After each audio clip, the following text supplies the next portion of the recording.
Right, so are you thinking about buying the new UNIFI U-NAS Pro 4? Well, I'm going to give you 5 reasons you should and 5 reasons you shouldn't. Let's go. First up, that price tag, $499 for a 4-bay 1U rack mount device with 10 GBE out the gate. I'll be honest with you, you can't get that kind of value anywhere else. You can't even get desktop equivalent of this device in plastic enclosures at that same price point.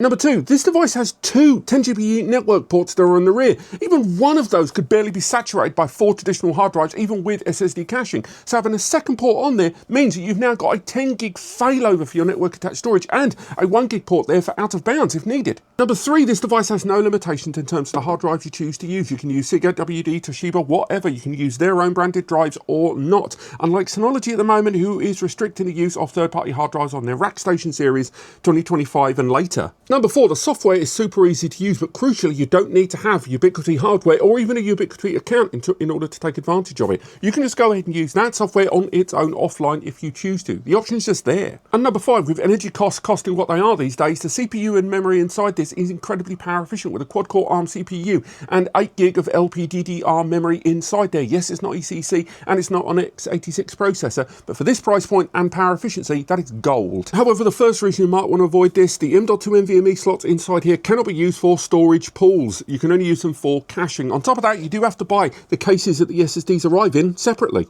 And number 2, for the rack mount diehards, this does not have a redundant power supply, just one PSU, although you can use the power backup from UNIFI if you've already got that in place. And for those looking at the long term, number 3, this does not have any kind of expandability. There is no expansion slot here. The 4 bays is all you get. Number 4, those 10 GBEs are SFP. You're going to need transceivers, you're going to need fiber cables, you're going to need DAC cables, or you're going to have to get hold of 10 GBE copper adapters.